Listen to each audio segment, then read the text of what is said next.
Oh my gosh. Oh wow, did I just fix it?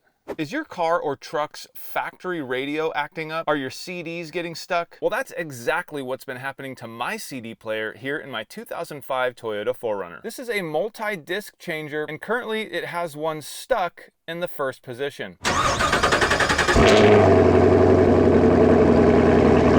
I was able to load all of the CDs in here and play them for a long time without any issues whatsoever. But the second I went to eject one, that's when all the trouble started. So right now, if I take a CD and try to put it in, something is blocking the path. So my goal here is to take that radio out of the truck, put it on the bench, and take it apart and see if we can see what's going on inside.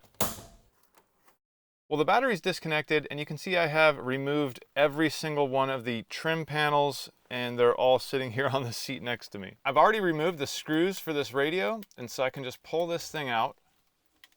And there are a few plugs on the back I'll disconnect. Well, here's the radio on the bench, and I definitely don't see any easy way about this. I think I have to remove these brackets on the sides. I think I'm gonna have to remove this front faceplate, which scares me a little. And then we have these tiny screws here. What I'm really hoping is that this top cover comes off. All right, so these are an 8mm.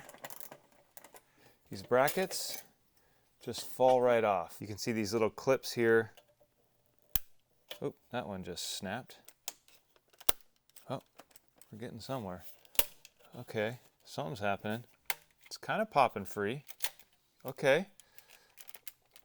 Oh my gosh. Wow. That just popped right off. That's like those aftermarket detachable face stereos. That's awesome. I thought there was going to be cables and stuff in here that I was going to have to disconnect, but no, that is absolutely amazing. Great job, Toyota. And here's the face of that. Well, that was astonishing. This is practically a detachable face radio from 2005, directly from the factory. You can see inside that tape player there. But up here is the CD player. This is what we're trying to figure out. If we really look there, I can actually see 4 CDs. And the thing about it is, the one on the very top seems to be misplaced compared to the other 3. Oh. Is that it? Oh, wow. Now we can see right in at the CDs. And just like I was saying, if you look there at that opening on that blue CD, you can see it is misaligned with the rest. Let's see if we can move it. Oh, wow. Did I just fix it? Everything is lined up. Well, looking inside this slot now, I can see that the 4 discs are very well aligned. Well, I just inspected this thing the best I could, looked in every single nook and cranny there. I think I'm gonna put this back in the truck and see if it works now. I can't see anything else that I'd be able to move or adjust. All right, this face, I hope, just slips right back on. Please. Okay. Oh, the bottom's on. Oh, oh, it just went on. Yes, that was it.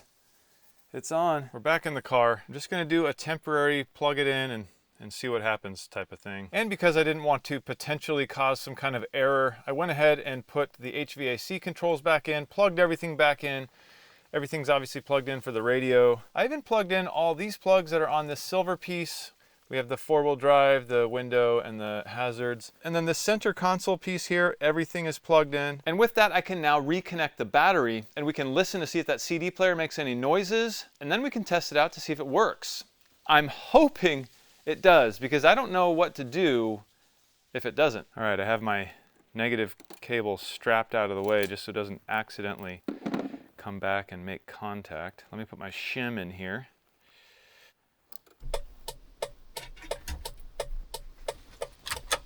Okay, we got the hazards off. Everything's ready to go. Did you guys hear anything there? Let's put the key in.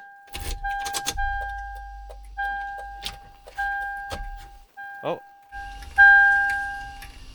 I think it's fixed. Look at that, it's not flashing anymore. Should I attempt to play a disc? That's the question.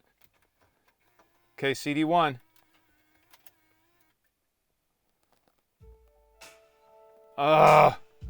Yeah. Awesome! Let's go to disc 2. I really do like this CD player. Okay, everything is working. The CD player is now working, and all it was that single disc that was misaligned in there, and it was really easy to get in there and to fix it. Okay, now here's the big question. You see, all my wife did was she hit eject, and that's when everything got messed up. So what I've been doing is using these kind of flat-nosed, needle nose pliers. As soon as I hit eject, I grab the disc and pull it out. Of course, my wife didn't know that, and that's how everything got messed up. So let's try it right here on camera. We're gonna go ahead and hit eject and wait for this disc to pop out. Oh no. Oh no. Oh no. Okay, the lights are flashing. Let's hit eject again. Yeah.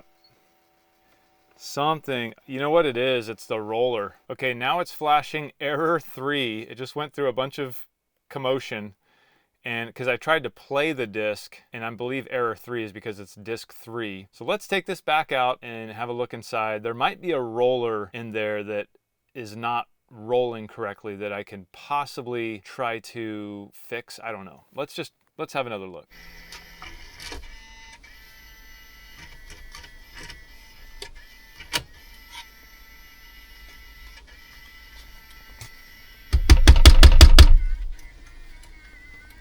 Okay, on second thought, I just fixed it by sliding another disc in there, trying to push the CD further in, because I knew obviously it was trying to eject, which brought it out, and it got stuck.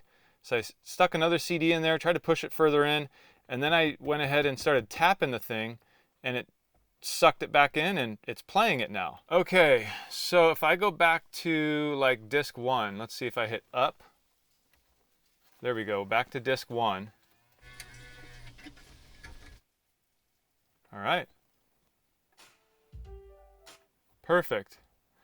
Everything is working. Looking at the top of the unit, you can see here there was a black piece of tape, exactly like this piece right here, which is now in shreds because I removed it. And I removed it because I wanted to get at the roller. And yes, there was access to that roller right there. Now there's really nothing more I can do here short of taking this entire thing apart, which I do not want to do. So being that I had access to this roller right here, I just took my compressor and blew a lot of air through every little hole here, trying to remove dust off of that roller. Now, I don't think that's gonna work.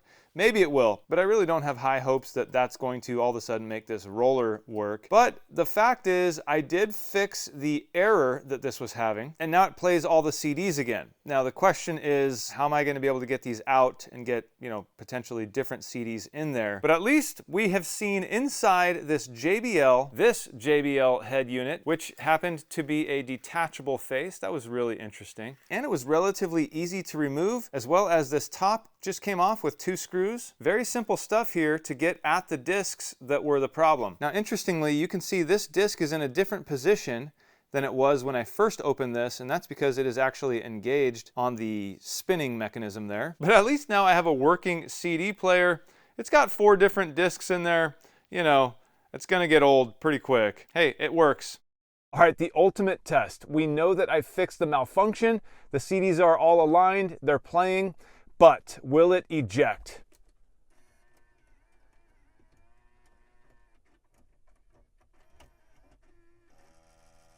Ah! No! No! Well, that was a big, giant fail. Well, not quite. I did fix and figure out kind of what was going on inside. But in terms of the eject feature, that is where everything is falling apart. There's a roller in there that is obviously not working correctly. I can take this whole thing apart at some point eventually and try to fix that, but more likely I'll probably just buy another JBL head unit from somebody else on the marketplace or something like that. So right now, at least I know that I can stick something in there, realign that disc, and fix it without having to tear the whole dash apart. And the 4 CDs that are in there will play. I just won't be able to eject them without tape or something like that. Yeah, sometimes things just don't go my way when I'm fixing these things, but I learned something, and that's the important part. But anyway, if you enjoyed that, if you enjoyed seeing me rip this head unit out of this Toyota 4Runner, put it on the bench, tear it apart, see how things work on the inside, hit that thumbs up. It really helps this video and the whole channel. And if you've watched this far and you're not a subscriber to the channel, consider subscribing. I'm Jimmy for One Road, and I will see you in the next one.